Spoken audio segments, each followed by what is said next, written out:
Welcome to episode 248 of the Flying Free podcast.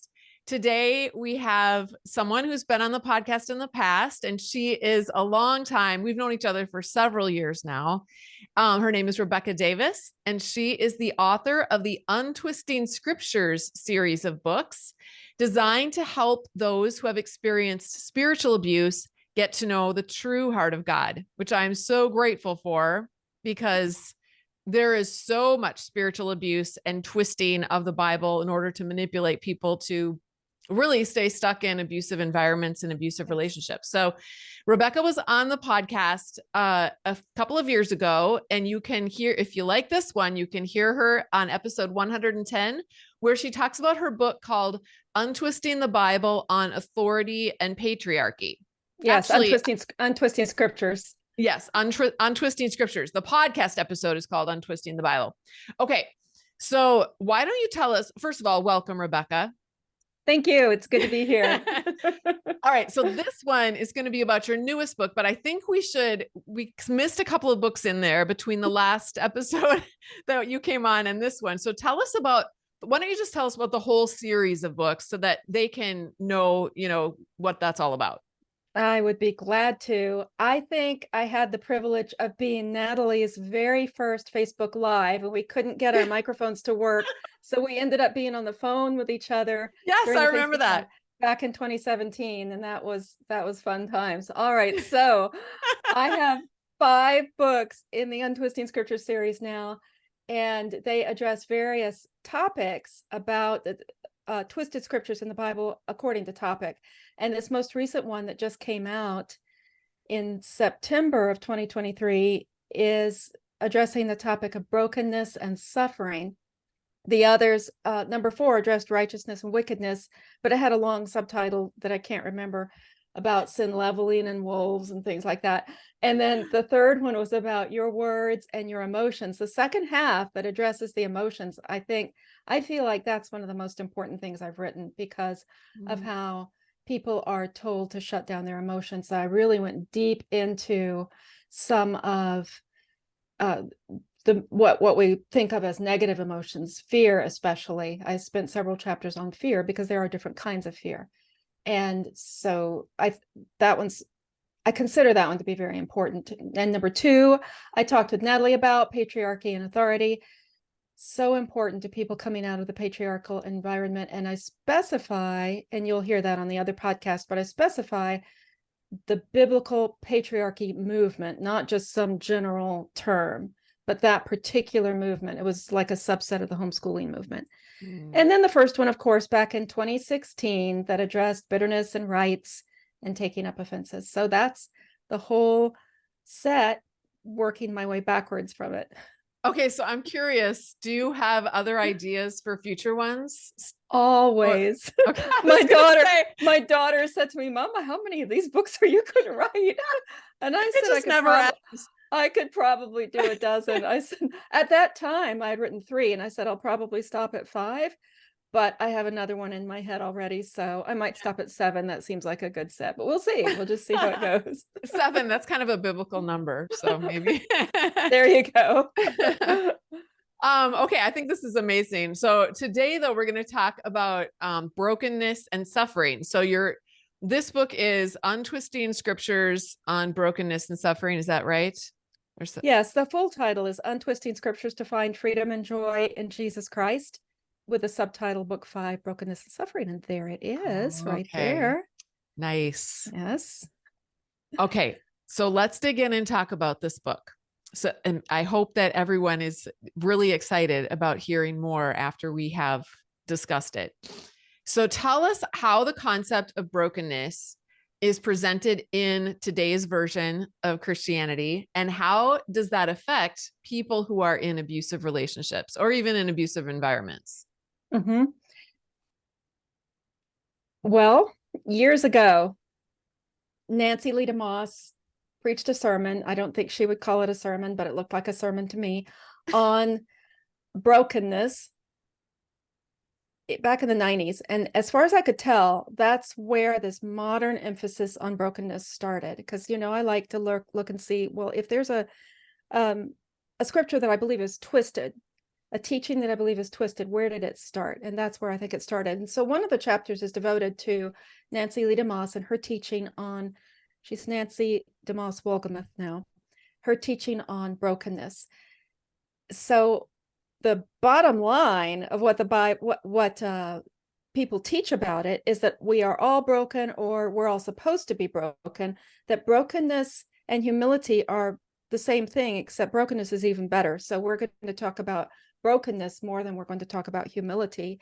And if you're not broken, that means you're proud.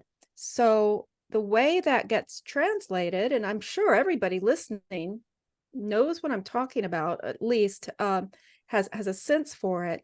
The way that gets translated is, if there is a person in my life who is breaking me down, possibly breaking me physically in the most normal sense of breaking bones or something, but it's usually not even that. It's usually more like the physical breaking down is like the immune system breaks down. You are unable to stay present. You end up having all kinds of issues that correspond with PTSD. And also there's a spiritual breaking that ends up making a person feel very afraid of God, because God and the abuser seem to be one and the same. So of course, one of my desires when I first started the Untwisting Scriptures series back in 2016 was God was being misrepresented. And I wanted people to know, who is God really? How is he really represented in the scriptures? What do the scriptures really mean? These scriptures that are being twisted. That's my heart. I want people to be helped, but I want them to see who God really is and how he is a God who is for them. He's a God of relationship, and he's not a God who wants to break his faithful people who love him. So then, of course, I need to go to all the scriptures that are used to support the breaking teaching, the brokenness teaching. And I do that in the book. I look at all of them. There was one that I missed. And like at the last minute, one of my beta readers or book launch readers wrote to me and said, what about Hosea 6:1, I think it is. And I said, oh, stink, I missed that. I didn't think about that one. Let us return unto the Lord, for he has broken us and he will heal us, something like that, or he has crushed us and he will restore us. And so I ended up making a footnote for that one and writing it on my website, because I didn't have room for another chapter in the book. So I did deal with it. I don't shy away from the scriptures that teach these things. I just want to look at them in truth. Yeah. Like, what do they really mean? Yeah. And that's what I did with bitterness way back in book 1 and rights. And that's what I'm doing with the brokenness and suffering teachings in this book. Okay. I know this particular one, I remember when I was in my abusive relationship, and I was asking for help for my church. It was almost like they wanted me to stay in that wounded place. And when I started healing, waking up and really doing some healing and setting healthy boundaries, it was viewed as rebellious. I was even told, you're not looking at your own sin and being broken about your own sin. And it was like, I had to stay in that place of everything is all my fault. I'm going to take responsibility for everything, because somehow it all stems to my sin, right? The whole, everything in my marriage. Yes. And when I started saying, well, maybe it's not all my fault. Maybe I take responsibility for me, but I don't take responsibility for him. How about that? And they were like, oh no, that's rebellious. Now you're rising up in rebellion instead of being broken over your sin. And that was extremely wounding to me. It was basically, you are put in a cage, and if you try to get out, they're going to slam the door in your face. Yes. So that rebellion is a sin like witchcraft one, which was really a really big tool of the Bill Gothard type people. And I addressed that one in book 2. So we probably talked about it in that previous episode. Okay. And that you take all the sin upon yourself. I talked about that one in book 4. So that was the righteousness and wickedness one. And I used the term sin leveling, like his sin of abuse is just as bad as your sin of wanting to be safe or whatever it might be, Yeah. that I look at the sin leveling teachings. And then this one is like, if you're not in a place of brokenness, of continual, perpetual brokenness, then that means you're proud. That's the teaching that I look at head on. And I address, even from the very beginning, I address how the songs that we sing in church, there are Yes. songs that we sing that talk, that say, break me, God. I want you to break me, crash in on me. There's several, I quote like 5 or 6 or 7 songs there at the Yeah. very beginning that sound, if you step back from them, they sound abusive. They Yeah. sound like crash in on me like a hurricane. Well, hurricanes are only destructive. And so I look at those and say, is this who God really is? Is this what Yeah. he really does? And I compare what he does to the wicked or the hard-hearted with what he does to his faithful people. And of course, when it comes to his faithful people, the ones who love him, the ones who just want to serve him, maybe they're confused about how to serve him best. Maybe they're confused about who he really is, but that is their heart. They have been redeemed by the Lord Jesus Christ. They really do want to follow Jesus as his disciples. And of course, there's going to be confusion because of the spiritual abuse, and other forms of abuse, but they are not the ones he's going to break. They're the ones he's going to heal. And Yes. he came to heal the brokenhearted. A bruised reed he will not break. There are those things, and we can hold those at the same time that we hold some scriptures that say things like he will break the arms of the wicked and things like that, which is why it's so important to understand that we who love God, we who want to follow the Lord Jesus Christ, we are not the wicked. So Yes. all of the books work together, and I make reference to my other books in this book. I don't reteach stuff I've taught in my other books. I just say, go read this book to Yeah. get that information. It's so important to understand this concept of sin leveling and how all sins are not equal. And then to understand that the ones he breaks are the hard-hearted and the wicked, and the ones he heals are the ones who have come, who love him and want to follow him and want to serve him. Yeah. That's beautiful. So maybe you kind of already answered this, but what did you find that the Bible does teach about brokenness? What is God actually trying to communicate to us about that? You kind of already touched on it. Yes, I did, but let me just touch on that again, because one of the main scriptures people go to for this brokenness teaching is Psalm 51. Psalm 51 is a psalm that David wrote after he had committed sin with Bathsheba. He had sexually assaulted Bathsheba, and Nathan came into him and told him, you are the man.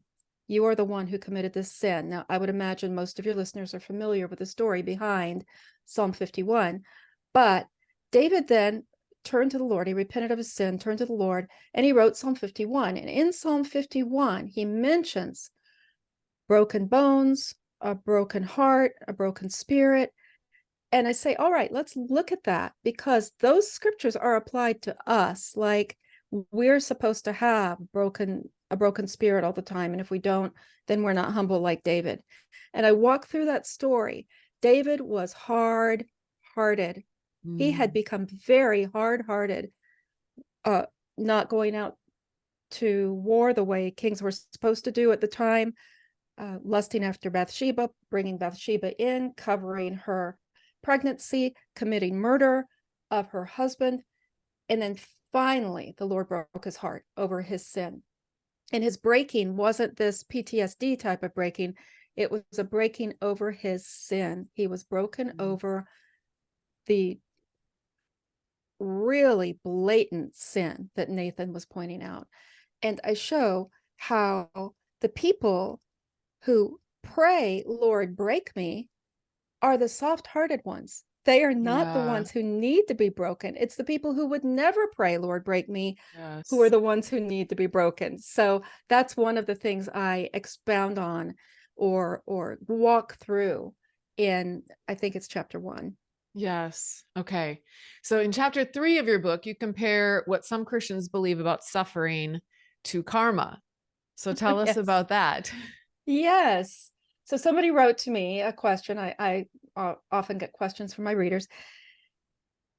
Like, I think I was taught to believe that the reason my child has, I think it was some sort of physical issue the child had, is because of some sin in my past that I can't remember. And I need to keep searching my heart for it and begging God to show it to me so I can properly repent of it and get it clear. And I said, man, that sounds like karma. That's what I wrote to her.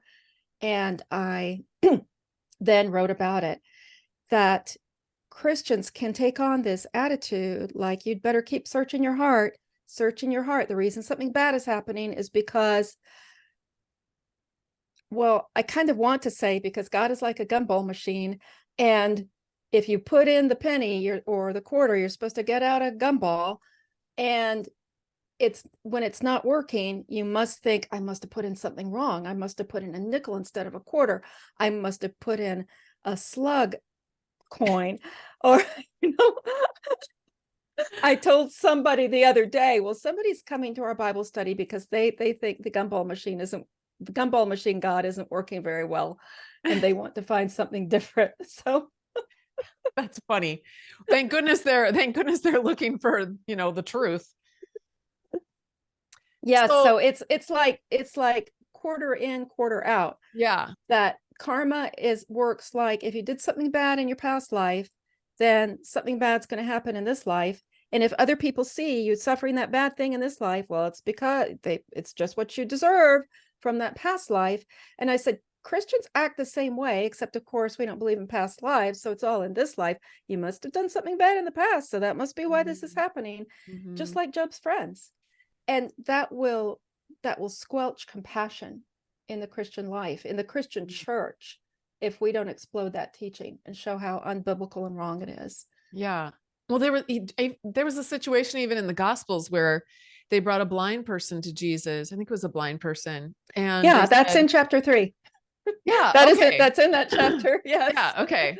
So, like, I mean, even Jesus was like, yeah, go ahead. The disciples must have believed in some sort of karma. It sounded like, who sinned that this man is blind? Did he sin like before he was born, or did his parents sin?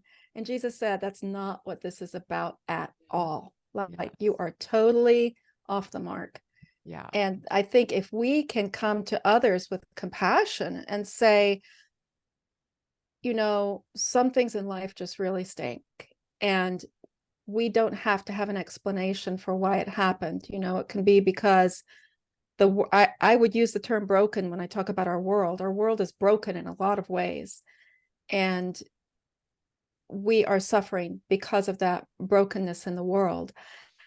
And we can still show love to each other and compassion for each other without telling you better search your heart for the sin that you did to make this thing happen. Yeah. I'm doing a butterfly boot camp for some people in my program, and I'm writing a talk for it. And one of the illustrations, by the time this is published, they will have already heard this, but one of the illustrations is, it's like, I think of a gauntlet. You know how people used to have to run through a gauntlet and then they would probably be dead by the time they got to the other side because they'd get beaten or whatever. Yes. I said, life is kind of like a gauntlet. It's not, we think that life shouldn't be that way. It should be, as long as I am doing everything right, and so we're always on the search for all the right things that we have to do, then I should have a good life and everybody should stay healthy, and we can somehow stop death from coming, or somehow stop sickness or whatever.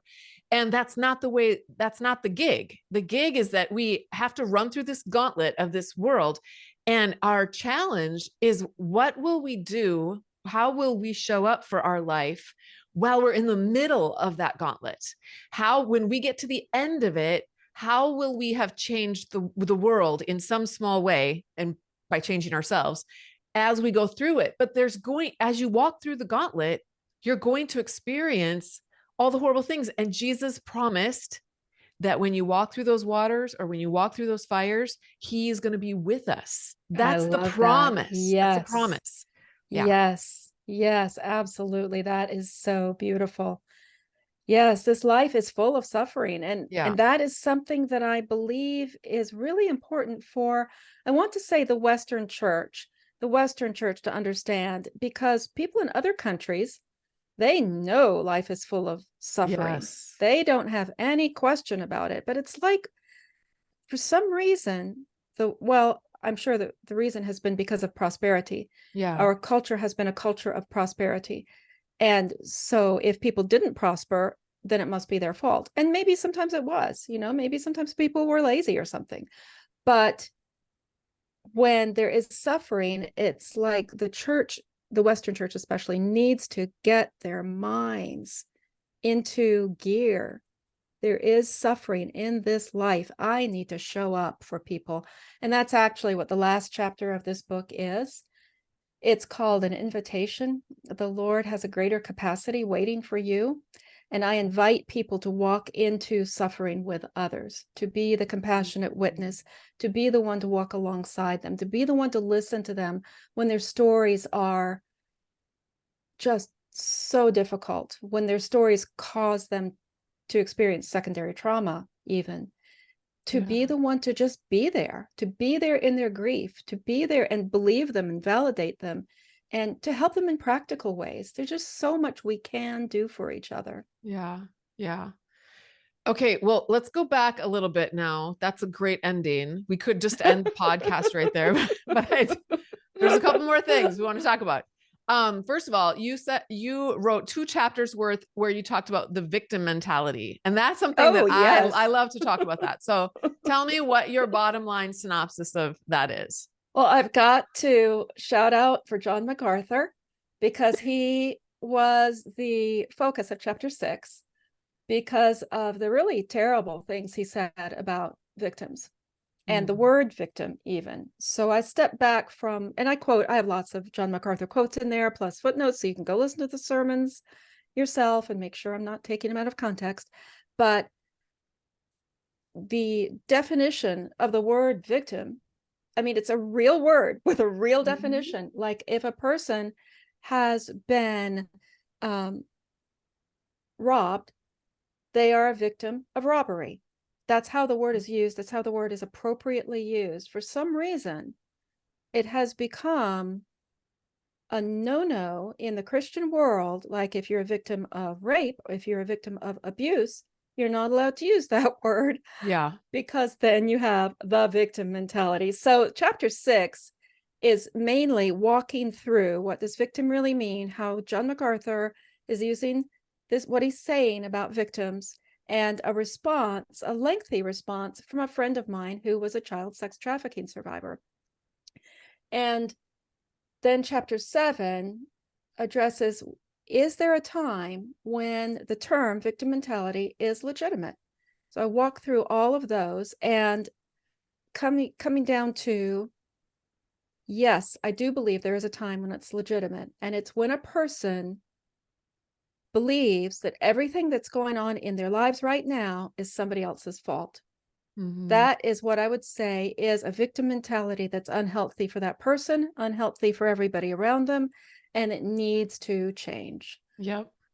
When they will not take responsibility for everything, everything is someone else's fault. And we probably all know people like that. Oh, I'm sure we do. Okay. So I've heard that we're not supposed to have boundaries because Jesus didn't. Jesus didn't have boundaries. That's so not true, but whatever. Chapter 9 addresses that. So what did you say about that? Yes. Well, it was the first time I heard, I don't know, I may have heard it before, but the first time it really sank into my brain, somebody was saying, oh, the people I reach out to, they say they don't like the word boundaries because they say Jesus didn't have boundaries. I said, what? And I immediately went and wrote a blog post about it. And then I edited that blog post to go into the book, because not having boundaries, and the reason it fits in this book is because not having boundaries is like an invitation for abuse, an invitation for increased suffering, not just because of life, but at the hands of others. And so I walk through the life of Jesus, because when people say Jesus didn't have boundaries, what they're referring to is those last few days of his life when he allowed people to abuse him and hang him on a cross. And I said, okay, if we're going to say Jesus didn't have boundaries, we're going to have to look not just at those last few days, but at his entire life, or at least the life that we know about, and especially those 3.5 years of ministry. And so I did. I walked through all of that. And then I said, so now that we've seen all these boundaries that Jesus had during those 3.5 years, let's also look at those last few days and see, oh, look at that. He didn't answer somebody who asked him a question.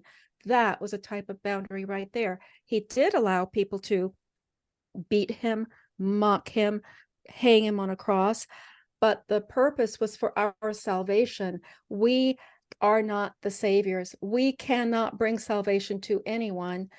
Jesus has to do all the saving. So for us, we can follow Jesus in the sense of we can set boundaries, and to specify, it doesn't mean telling somebody else what to do.